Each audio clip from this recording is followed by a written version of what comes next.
जय श्री राम दोस्तों आज मैं बहुत ही एक सीरियस टॉपिक पे बात करने वाला हूँ। तो जैसे कि आपने टाइटल पढ़ लिया होगा वीडियो का, तो आपने क्लिक किया होगा तो आप उसके बारे में जानना चाहते होंगे।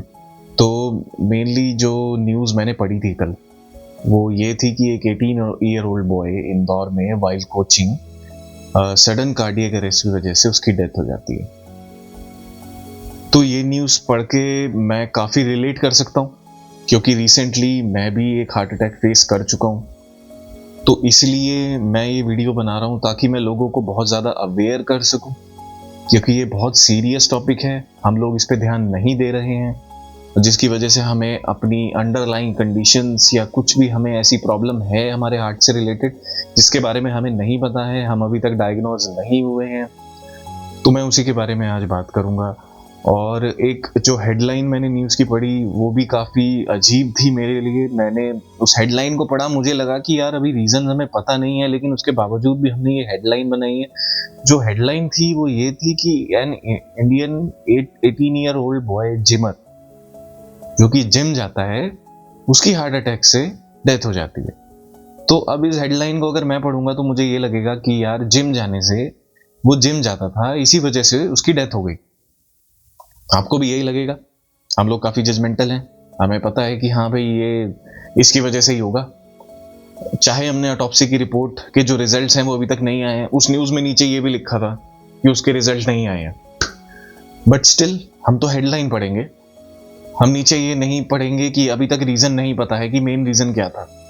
अब एक सडन कार्डियक अरेस्ट के बहुत सारे रीजंस हो सकते हैं, जैसे हाइपरट्रोफी कार्डियोमायोपैथी, या फिर कोई जेनेटिक प्रीडिस्पोजिशन है, यानी कि जैसे कार्डियोमायोपैथी की बात कर लें, आपकी जब बर्थ हुई उस टाइम से ही आपकी जो कार्डियक मसल्स हैं वो थिक हैं। थिक होने की वजह से आपका जो हार्ट है वो ब्लड को पंप उतना अच्छा नहीं कर सकता ड्यूरिंग विगरस या कोई इंटेंस एक्सरसाइज या कुछ भी आप ऐसा काम कर रहे, जिसकी वजह से हमारे हार्ट पे प्रेशर पड़ता है, जिसकी वजह से हमें हार्ट अटैक आ सकता है। तो ये जिम जाने का या एक्सरसाइज का रीज़न नहीं, एक्सरसाइज की वजह से हार्ट कार्डियक अरेस्ट आना ये रीज़न नहीं है गाइज, बल्कि इसका अपोजिट होता है। आप कितनी भी स्टडीज़ पढ़ लो, गूगल पे सर्च कर लो, एरोबिक एक्सरसाइज या कोई भी रेजिस्टेंस एक्सरसाइज या स्ट्रेंथ एक्सरसाइज करने से हमारे हार्ट या कोई भी कार्डियक डिजीज या डायबिटीज़ इनमें बेनिफिट होता है, लेकिन नहीं, हम तो वही देखेंगे जो हमारा मन कहता है। मुझे जब मेरे को हार्ट अटैक आया तो काफ़ी लोगों ने मेरे से पूछा कि यार जिम तो जाना ही नहीं चाहिए, जिम जाने से तो हार्ट अटैक आते हैं, काफ़ी लोगों का मैंने सुना। बट क्या आपको एक्चुअल रीज़न पता था? क्या आपने ऑटोप्सी की रिपोर्ट पढ़ी थी? क्या आपको पता है मेरा भी रीज़न कुछ और था। मेरी भी नी की सर्जरी की वजह से मेरे क्लॉट्स क्रिएट हुए, जिसकी वजह से जो मेरे लंग्स में गए, जिसकी वजह से मुझे हार्ट अटैक आया, ना कि मेरे जिम जाने से या मेरे कुछ भी डाइट से रिलेटेड ऐसा कुछ भी नहीं था। अब 18 ईयर ओल्ड बॉय के डाइट से रिलेटेड बहुत मुश्किल है, क्योंकि वो कितना भी अनहेल्दी डाइट कंज्यूम कर रहा हो, इतनी जल्दी इतना इफेक्ट आना बहुत मुश्किल है, बहुत रेयर है। तो उसका कुछ ना कुछ जेनेटिक रीज़न हो सकता है, कुछ एबनॉर्मेलिटी हो सकती है हार्ट में जो बर्थ से है, जो अनडायग्नोज रह गई है। तो इसीलिए मैं आपको अवेयर करना चाहता हूँ कि आप अपने हार्ट का चेकअप करवाइए प्लीज़। आपको नहीं पता कि आपकी हार्ट की हेल्थ कैसी है, क्योंकि वो एक्सटर्नली नहीं पता चलता, कोई भी सिम्टम नहीं आएगा। आपके जो वाइटल साइंस होते हैं सिर्फ आप उनसे पता कर सकते हो थोड़ा कि हाँ आपके कुछ एबनॉर्मेलिटी है जो आपको चेक करा लेनी चाहिए। बट हम अपने हार्ट का भी जो अपने जो वाइटल्स हैं उनको भी तो चेक नहीं करते हैं। कितने लोग ब्लड प्रेशर चेक करते हुए अपना हार्ट रेट चेक करते हो? कमेंट सेक्शन में मुझे बताओ कि कितने लोग ऐसा करते हो। और दूसरी चीज़, अगर कोई करता है तो जैसे मुझे भी, फॉर एग्जांपल, मैं इन सब चीज़ों से ज़्यादा रिलेट कर सकता हूँ, क्योंकि मुझे पता है मैं ये सब फेस कर चुका हूँ, तो मैं इन चीज़ों के बारे में ज़्यादा जानता हूँ। आप सुन सकते हैं बट आप समझ नहीं सकते कि आप क्या फेस कर रहे हो। दूसरी चीज़ हो गई कि हाँ भाई, मैं अगर अपना हार्ट रेट चेक कर रहा हूँ या कुछ भी कर रहा हूँ तो लोग कहेंगे कि यार इसको इतना मत करो, क्योंकि इससे ना ज़्यादा हो जाएगा कि आप ज़्यादा चेक करोगे, आप और बीमार हो जाओगे। नहीं, ऐसा नहीं होता है मेरे भाई, ऐसा नहीं होता है। आप अगर अपने वाइटल्स चेक कर रहे हो, यानी कि आप अपनी हेल्थ पे ध्यान दे रहे हो, क्योंकि उसका कोई पर्टिकुलर सिम्पटम्स नहीं होता। उनको मैं समझाने की कोशिश करता हूँ, बट वो समझते नहीं है। उन्हें लगता है कि मैं सिर्फ ज़्यादा चेक कर रहा हूँ, अब मैं ज़्यादा बीमार हो गया हूँ, मुझे ज़्यादा स्ट्रेस हो रहा है। ऐसा नहीं है, मैं अपने वाइटल्स चेक कर रहा हूँ ताकि मुझे पता लग सके कि भाई मेरा जो हार्ट रेट है वो ठीक से बीट कर रहा है कि नहीं। क्योंकि अगर लॉन्ग टाइम तक मेरा हार्ट रेट ज़्यादा है या रेस्टिंग में मेरा हार्ट रेट ज़्यादा है, I need to consult my doctor. और आपको भी करना चाहिए, अपने वाइटल्स को चेक करो guys please. Heart rate monitor, blood pressure अपना चेक किया करो। अगर आपको थोड़ी सी भी कुछ प्रॉब्लम लगती है या नहीं है प्रॉब्लम को, आप अपने वाइटल्स चेक नहीं करना चाहते, तो प्लीज़ डॉक्टर के पास जाओ, अपने वाइटल्स चेक कराओ, थोड़े टेस्ट कराओ और अपने हार्ट को चेक करो, जिससे कि प्रॉब्लम का पहले ही पता लग जाए, रादर देन कि आपके पास कोई चांस ही ना बचे। एक सडन कार्डियक अरेस्ट से काफ़ी केसेस आपने सुनने को मिले होंगे और उसमें आपको लगा होगा कि जिम वालों के साथ ज़्यादा हो रहा है ये। ऐसा नहीं है। प्रॉब्लम ये है कि हम अगर जिम जाके कोई और एरोबिक या कोई कार्डियक एक्सरसाइज भी करते तब भी हमारे साथ यही होता। क्योंकि हमारी जो हार्ट की मसल्स हैं वो अगर थिक हैं तो हम उसमें कुछ नहीं कर सकते अभी। अगर वो अनडायग्नोज्ड है, उसका कोई सिम्टम्स भी नहीं आएगा। तो प्लीज इस चीज को सीरियस लो, अपनी हेल्थ को सीरियस लो। चीजों को चेक कराने से हमें पता लग जाता है कि भाई हमें ये प्रॉब्लम है, अब हमें ये करना है।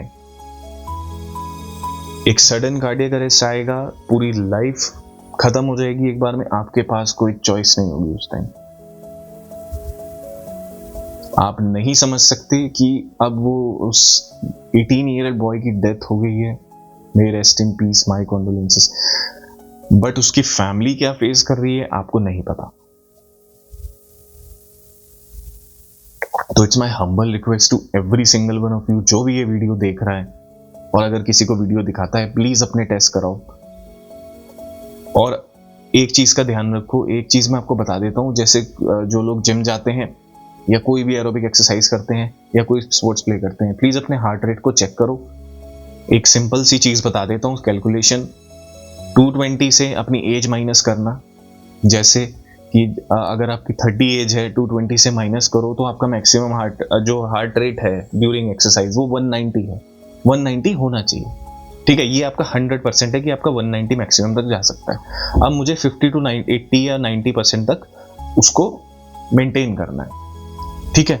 तो उसको आप कैलकुलेट करोगे तो वो आपका एक्चुअली 95 से लेके 175 तक आएगा कि भाई हाँ मैं इतने हार्ट रेट तक जा सकता हूँ, जो कि आपका टारगेट हार्ट रेट होना चाहिए। अब अगर आप इतना करोगे ना तो आप कभी भी ओवर एक्सर्ट नहीं करोगे अपने आप को कि भाई हाँ मेरा 170 से ऊपर जा रहा है, अब मुझे थोड़ा सा रेस्ट लेना है, उसके बाद करना है। तो इससे क्या होगा ना कि मेरे हार्ट को भी रेस्ट मिलेगा और एक अच्छे तरीके से मैं एक्सरसाइज को कर पाऊंगा और मुझे ऐसी कोई भी प्रॉब्लम नहीं होगी। तो एक अपना टारगेट हार्ट रेट बना के रखो। और आपका स्टेमिना कैसे इंक्रीज हो रहा है आप ये भी मेजर कर सकते हो उससे। अब सपोज करो कि आप 3 माइल्स पर आवर की स्पीड से वॉक करते हो, ब्रिस्क वॉक करते हो, और आपका हार्ट रेट 120 है।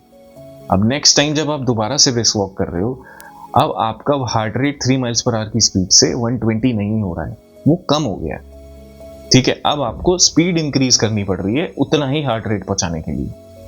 तो यानी कि आपका स्टेमिना इंक्रीज हो गया है। अब अपनी अपनी जो स्ट्रेंथ है वो इंक्रीज कर सकते हो। अब आप ज़्यादा मूव कर सकते हो, कम टाइम में ज़्यादा माइल्स कवर कर सकते हो।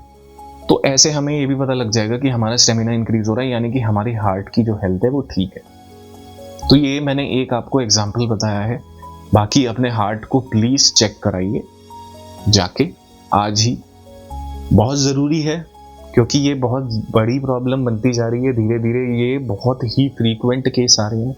तो प्लीज़ अपने हार्ट को चेक कराइए, क्योंकि ये आपकी लाइफ का सवाल है और हेल्थ से ज़्यादा ज़रूरी कुछ भी नहीं है। हेल्थ ही नहीं रहेगी तो जॉब, पैसे, फैमिली, कोई कुछ भी मैटर नहीं करता है। तो it's my humble request to every single one of you, please अपने हार्ट का चेकअप कराओ और थोड़ा कॉन्शियस रहो अपनी हेल्थ के लिए। ये बहुत सीरियस चीज़ है, हमें हेल्थ के लिए कॉन्शियस रहना बहुत ज़रूरी है। आज मुझे ये मजाक लग रहा है, कल नहीं लगेगा, क्योंकि मुझे पता है, मैंने फेस किया है क्या कंडीशन होती है। हर कोई मेंटली उस चीज़ को फेस भी नहीं कर पाएगा। आपको मेंटली बहुत स्ट्रेंथ चाहिए। ये सिर्फ फिजिकली नहीं है, मेंटली भी आपके लिए एक बहुत चैलेंजिंग चीज़ होती है। तो आई होप थोड़ा सा भी, अगर कोई 4 लोग भी अगर ये वीडियो देख के अगर इससे कुछ उनका फ़ायदा होता है तो मेरा काम हो गया। क्योंकि मैं व्यूज़ के लिए या किसी चीज़ के लिए वीडियो नहीं बना रहा हूँ। व्यूज़ आए या ना आए, सब्सक्राइबर आए या ना आए, बट 4 लोग भी अगर इससे फ़ायदा होता है तो मेरा काम हो जाएगा। तो thank you so much guys. अगर आपने यहाँ तक वीडियो को देखा है तो लाइक शेयर सब्सक्राइब आपकी मर्जी है। बाकी थैंक यू सो मच। जय श्री राम दोस्तों।